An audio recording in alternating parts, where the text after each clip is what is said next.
Jyotiraditya Scindia. I call him Jyoti. Mr. Scindia on the stage. Thank you very much for everything that you're doing and for being with us here today.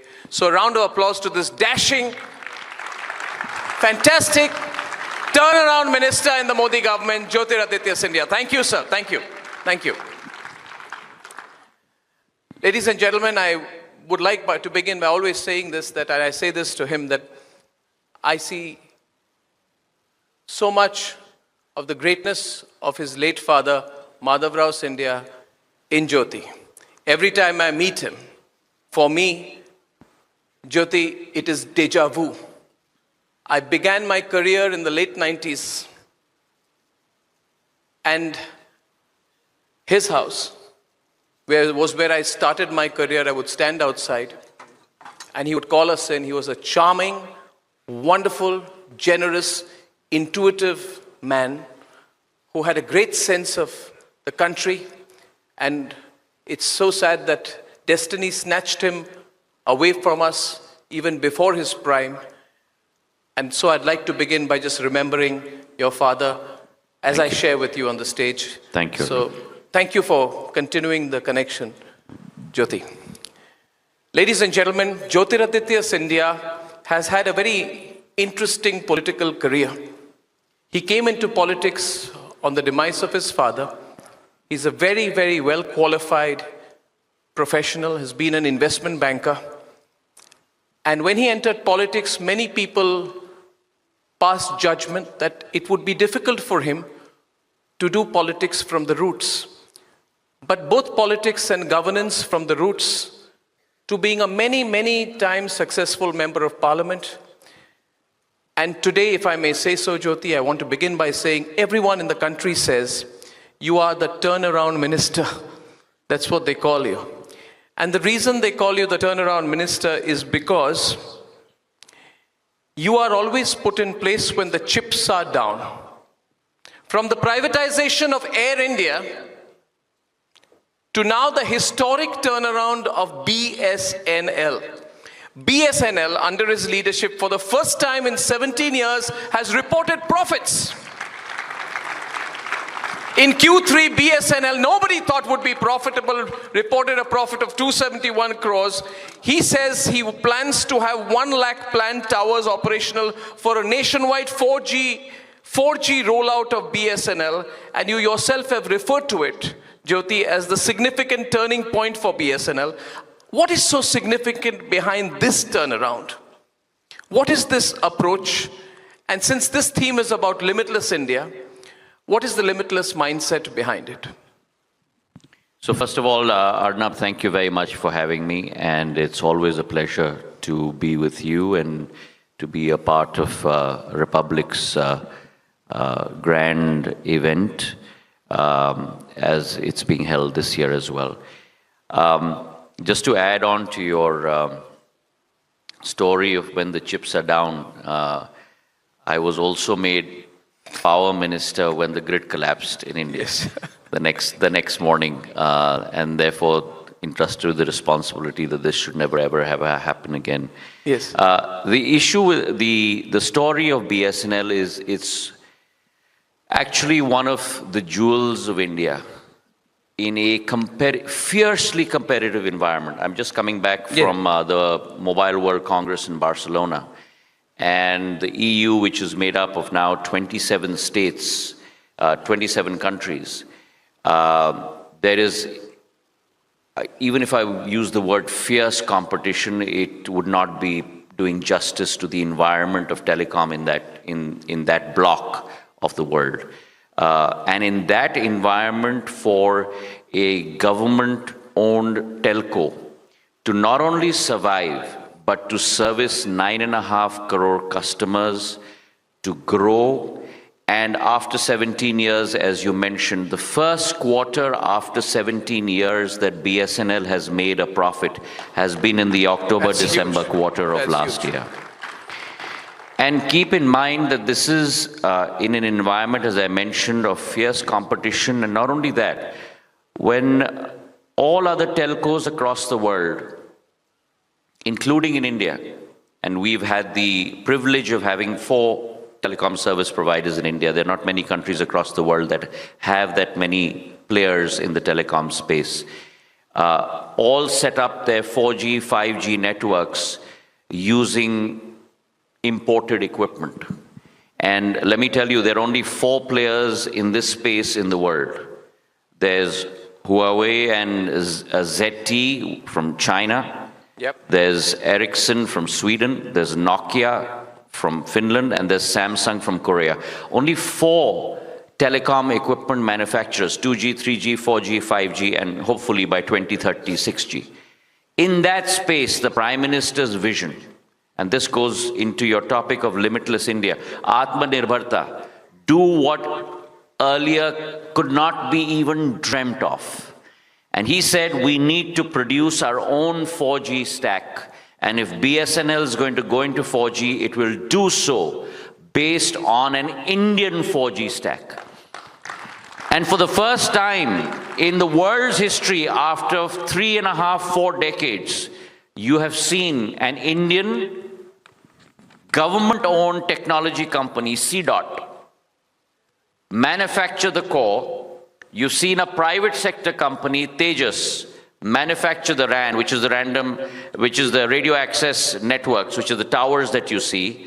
You've seen an Indian SI, system integrator, TCS, manage all this process together. And today we're rolling out 100,000 towers of 4G proven technology on BSNL networks. So by June this year, my 100,000 towers will be fully operational, and hopefully, starting June this year, I'll also be switching from 4G to 5G on those towers. That's amazing. Why do we, layman question, why do we need to do that? Why does the government need to push this? Is it because in India, communications is a strategic asset? And in that sense, BSNL is also a very strategic asset of a very strategic ministry. Is that the intent behind it? Why should the government be doing communications, you have to understand. So let's understand the US story, Arnab. Yeah. America today is a superpower. But how did America get there? We've got our young students sitting here in the audience. America got there not because America experienced 10% growth rates, 15% growth rates, 20% growth rates, but because America grew at only 3.5%. But it grew at 3.5% for 100 years. And that, ladies and gentlemen, is the power of compounding. So when America laid out its infrastructure, the Vanderbilts, the JP Morgans that laid out the highways, laid out the railways, today, that infrastructure in the world is necessary. But is the past or the present? The future highway of the world is the digital highway. And on that digital highway, India, ladies and gentlemen, is among the top 3 in the world today, thanks to Prime Minister Narendra Modi. And to be able to give you a flavor of that, a vignette of that, 10 years ago, we had 94 crore subscribers in India of mobiles. Today, we have 120 crore subscribers. We're the second largest telecom market in the world. We're the second largest telecom market in the world. We had 250 million internet subscribers. Today we have 970 million internet subscribers. Above 2 GB, which is considered as broadband, we had only 60 million broadband users, 60. Today, guess what? We have 942 million broadband users. And all of this, which is going to be Arnab's next question, at what cost? Right? Because 10 years ago, a voice call would cost you 50 paise a minute. Today, a voice call costs you 0.03 paise a minute. 97% reduction, 97%. 1 GB of data, what we use on our phones, these necessary instruments that have become a part of our, not our daily, but our every second of our lives. Sometimes I feel we are more attached to our phones than people around us, which is a travesty. But 1 GB of data used to cost $287 10 years ago. Today, it costs 9 rupees. At 11 cents, that's 9 rupees, we are the cheapest data provider in the world, the cheapest data provider. And on consumption of data, today we consume 21 GB per month, average data per user. We are the largest consumer of data in the world today. So that's the journey that India has embarked upon. We talk about 5G. India rolled out the fastest 5G network in the world. 21 months, 99% districts, 82% population, 465,000 towers, 4.25 lakh crores worth of investment. We went there, we did it, and we stand tall. Which is why, Arnab, I say, we followed the world on 4G. We marched with the world on 5G. And I guarantee you, we will lead the world on 6G. Superb. What was my next question? I forgot. You want to remind me? But you know, this is great, Jyoti. But you know, we have a person called Donald Trump these days. For a while. Huh? We've had him for a while. We've had him for a while, yeah. Now he says that open it up, or I'll impose tariffs, and I'll impose tariffs. And they're so bad, he says. And after what he did to Zelensky, everybody's sort of cautious about him. On a serious note, we appreciate what you've done with BSNL, and there's a passion in what you're doing. But we live in an era of tech bros, Mr. Scindia, and especially the ministry that you work for looks after the interests of almost 950 million plus internet users in the country today. And then you have Elon Musk, who owns Starlink and is very keen on entering India. And your comment that you will not put any false restrictions on anyone's entry raised eyebrows. Existing Indian players were concerned, others were concerned. So very direct question to you: in today's world, we have to take care of our interests while allowing our gates to be open to the world. And how will we navigate that? We have so far not provided Starlink permissions to operate in India over what was seen to be privacy and security concerns. I'm not passing judgment on them. But are these security concerns real? Are they going to be a matter of great concern? Are there any external pressures? If external pressures are put, how will we handle it? Are we in a position to hold our own? And I'll just put a little subjective context to this. We need to open up to the world. But there are people who say that when liberalization happened in India, and we are all 90s kids, we were not prepared. You know, the drugs and pharmaceuticals industry of India suddenly got overtaken with all these Chinese companies, cheaper drugs, opened the doors, and it hit some Indian players like IDPL very badly. So I'm asking in the context of BSNL, external players, cheap data, and ambitious foreign companies who say, we want to be in this market, and nothing in the world can stop us. So if you can just put that in perspective for us, what goes through your mind? Mr. Scindia. So Arnab, which India are you living in? The India I live in is assertive. The India I live in is confident. The India that I live in comes up with disruptive models and paradigm shifts that are unequaled in any corner of the world. Today, India truly is limitless. India has shown that her rise is a peaceful rise. India has shown what the Prime Minister always says, Vasudeva Kutumbakam. The world is one family, and we have shown that, Arnab, during COVID. Which country in the world was able to give 200 crore vaccines to its populace, free of charge, not a single rupee charge from any citizen? India, a country that used to go with a begging bowl to those foreign powers for smallpox vaccines, for BCG vaccines, today manufactured her own 2 vaccines. India not only looked after her own, but India looked after the world. We exported through Vaccine Maitri to 150 countries, vaccines free of cost. India has shed that skin that you talk about. Look at Republic. He's got his own 5-acre campus. He's setting up a global channel. We are not scared of anyone. Our doors are open for everyone to come and use an opportunity in India to grow and to serve our country, men and women, and to serve the world.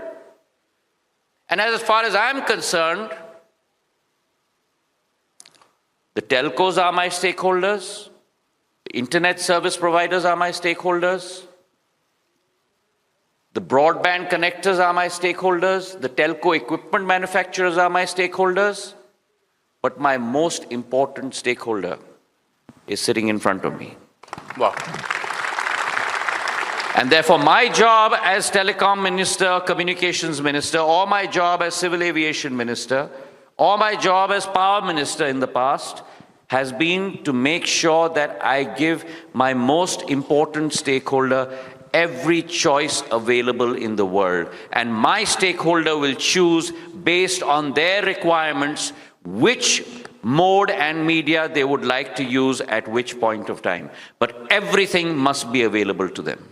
And therefore, with SATCOM policy as well, we passed the bill in Parliament, the Telecom Act, in November of last year. We've got the licensing regime in place, and let me correct you, 2 SATCOM licenses have already been given out. There are 2 companies that already have SATCOM licenses, Bharti Airtel and Jio. And India is open for anyone who wants to come and do business in India. But you need to check all the boxes, fill up the pro forma, just like everyone else does. And the minute you do that, you've got your license. That's an answer to the Starlink question? Sorry? Was that an answer to the Starlink question? Yes, of course there was. It was a direct answer. I'm not here to represent company A, company B, Arnab Goswami, or anyone else. I'm here to represent my stakeholders. Whoever wants to come and serve my stakeholders, follow the rules, go buy the license, fill up the boxes, and you'll get the license tomorrow. And the reason I'm asking this question is because your answer represents exactly what we say about Limitless India.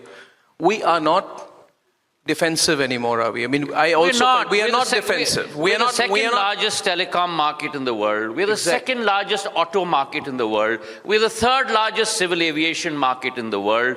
We are the 3rd largest road network in the world. We're the 4th largest railway network in the world. So come compete. A country that could build from 74 airports, 160 airports in 10 years, a country that could build from 90,000 kilometers of highways, 150,000 kilometers of highways. India is limitless. Yeah. Superb. We love that. And that limitless India, the leaders of that limitless India are sitting in front of me. Yep. I firmly believe as an Indian, our growing up years, and I don't want to tell the people how old you are or how old I am, Arnab, because they'll rather get disenchanted with us. But the India that we grew up that's what I was wanted chained, was limited. The India we live in today, anything is possible. I'm so envious. I'm so jealous of the kids sitting up there. I wish I was their generation. The next 25 years, from our Amrit Kal to our Shatabdi Kal, from today to 2047, I firmly believe is going to be India's quarter of a century. The fact that today you and I are talking about Viksit Bharat 2047, it's become a part of our lexicon, thanks to our Prime Minister. Atmanirbhar Bharat is part of our lexicon today. These were not words that you and I grew up even hearing many, many years ago. And today, the respect that we command on the world stage, the respect because of our Prime Minister, his leadership, his capability, and what he has done, how he has transformed India in 10 years. I don't want to get into the social paradigm as well, but that's important. Can you imagine 30 million houses being built in 10 years? We built 30 million houses in 65 years. Prime Minister has built it in 10 years. 90 million women getting advantage of one scheme, Ujjwala Yojana, 90 million. Twice the population of the country I just went to, Spain. 90 million women getting a stove and a gas cylinder in 10 years. Close to 340 million people in our country availing of the Ayushman Yojana, where you get a 5 lakh coverage for insurance. Could we even think that was possible 10 years ago? 350 million people, the population of the United States of America. These numbers are astounding. They've never been done in the history of the world before. They're done now. Why? Because we have Limitless India. Wow. So, Jyotiraditya, my last question to you is, when you turn the clock back and you go to the start of your political career and your career as a professional when you came out of college,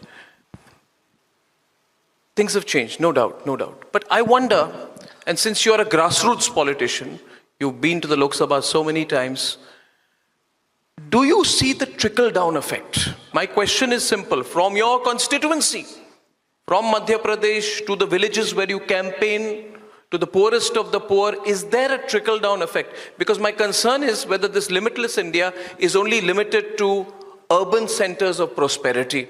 So how do we address that issue? How long will that trickle-down effect take to actually seep into the soil of this country? Very good question, Arnab. And let me tell you, when I talk about us as Indians, I'm not talking about those of us who are seated here in Bharat Mandapam alone. I'm talking about every single Indian from Jammu Kashmir to Kanyakumari, from Bharuch in Gujarat, till where the sun blesses us on our soil, the first ray of the sun in Arunachal Pradesh. Every single Indian today, and I represent a rural constituency, every single Indian today wants to be an employer and not an employee. And that speaks of our entrepreneurial capability. And let me give you an example of that. I was in a district in Madhya Pradesh and I met with a bunch of SAGs, this is about a year ago, self-help groups, women self-help groups. And one of the ladies who I met, I spoke to her and I said, how did you start? And she said, only my husband would earn in my family. So I said, let me buy a couple of cows and let me start a dairy business. And she said, I started this dairy business and I had 2 cows and there were 4 of us women from that village. And today, which is 2.5 years later, she has grown that SAG from 4 women. Okay, let me take a dipstick view here. To how many women do you think? Anyone has a guess?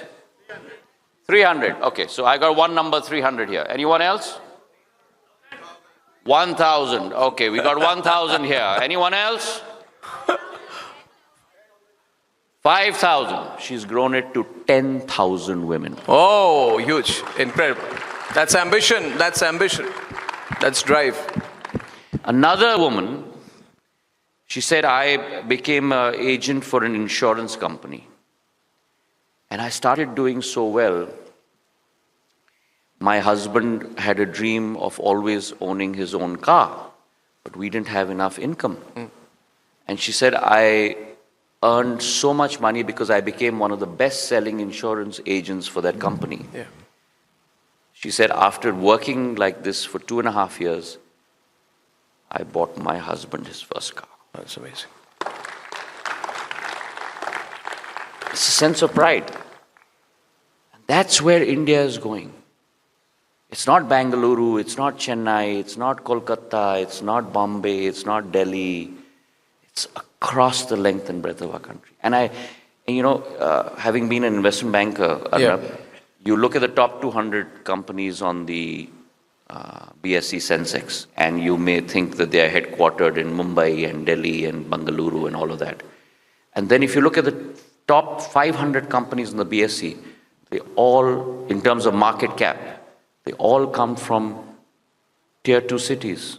They all come from smaller towns. Small towns. They don't come from the top 5 metros. First generation. First generation. First generation. And every 10 years, and you and I have seen this, this never happened in, again, our growing years. Our lifetime.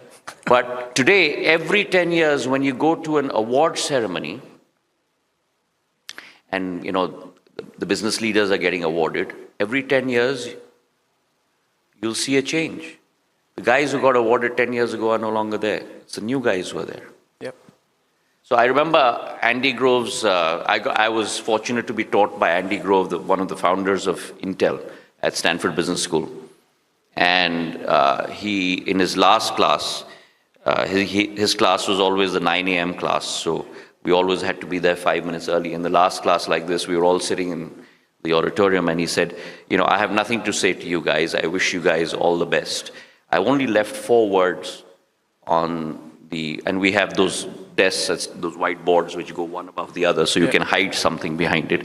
As he said, I've left 4 words behind. After I leave this auditorium, just go and check out what it is. And for those of you, it'll be useful for you in any walk of life that you choose to be in. And he walked out of the auditorium. So we scampered up and we said, let's check this out. What is he written? And we put down the board, and there were 4 words there. And those 4 words were, only the paranoid survive. So be paranoid.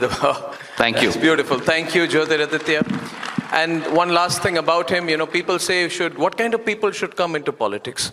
And one very interesting facet about you I learned right now. He walked in, I said, which gate is Mr. Scindia coming from? This gate, that gate, we couldn't find you. And then eventually somebody said that, see, this man is strange. He's a union cabinet minister. He doesn't have a PSO. He doesn't have security. He doesn't have an escort car. He doesn't have 5 people around him. I said, what does he do? He said, just comes in his car, walks in, and he's signing files all the way.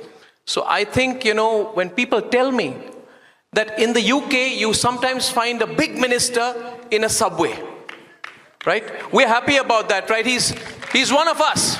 So we're happy about that. You're a good man in politics. I wish you luck, and may you contribute everything to your potential for a limitless India, which you will, Mr. Scindia. Thank you very much. Thank you. Thank you very much, Mr. Scindia, for your powerful vision and